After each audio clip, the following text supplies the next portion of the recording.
Sir, जो सुबह से धरना चल रहा था और किस बात पर सहमति बनी और कितने लोगों को गिरफ्तार किया? इसमें उनकी डिमांड थी कि जो आरोपीगण हैं उनसे पूछताछ की जाए, उनके खिलाफ कार्रवाई की जाए। इस पर हमने अब तक 2 लोगों को डिटेन किया है, उनसे पूछताछ की जा रही है। जो भी अनुसंधान में आगे स्पष्ट होगा उसके अनुसार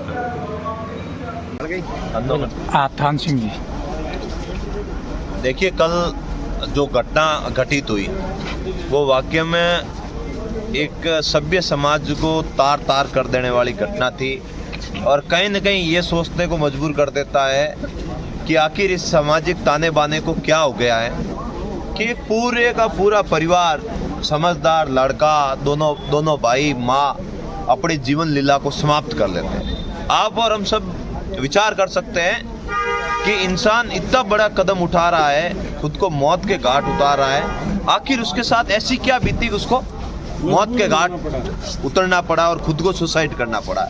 देखिए, इसके पीछे बहुत बड़ा षड्यंत्र था जिस हिसाब से उन्होंने सुसाइड नोट में खुलासा किया और परिजन कल से लगातार धरने पे बैठे थे, बात नहीं बन रही थी। प्रशासन ने इनकी मांग थी कि कैसे भी करके आरोपियों को डिटेन करें।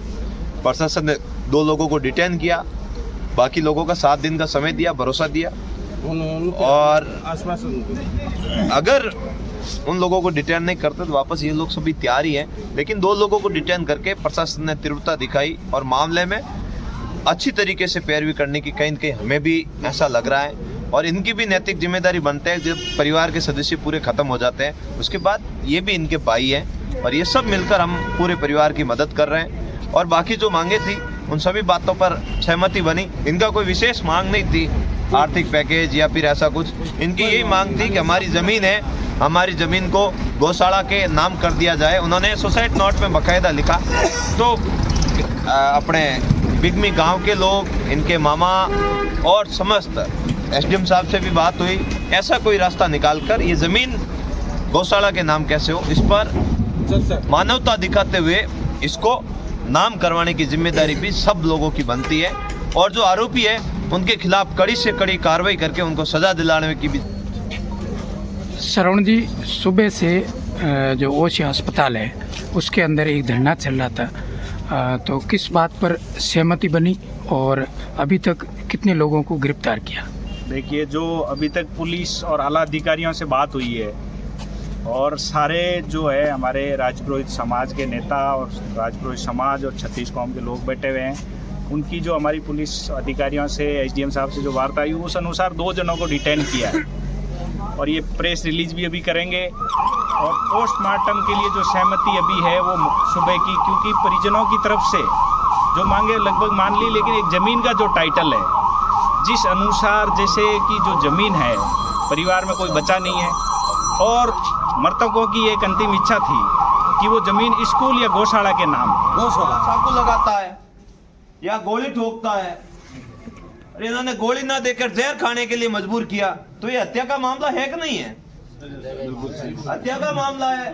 तो इसमें प्रशासन को बिना कोई इसकी साठ के इनकी बात माननी चाहिए, आरोपियों को तुरंत गिरफ्तार करना चाहिए और 302 में मुकदमा दर्ज करना चाहिए और जो इन्होंने सुसाइड नोट में लिखा है उनकी वो मंशा है उसको पूरी करनी चाहिए।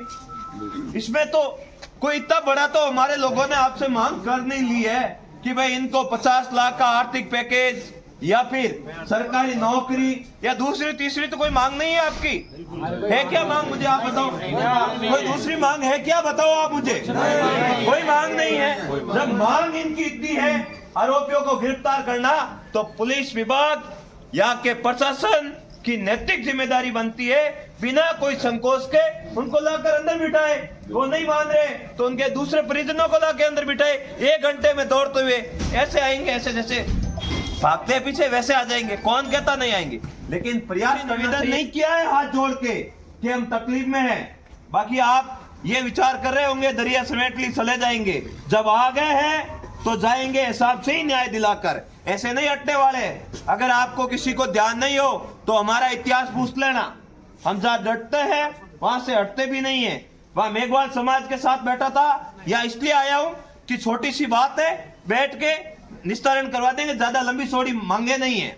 अगर लंबी चौड़ी मांगे होती तो पूरी तैयारी और दल और बल के साथ आता, अकेला नहीं आता मैं।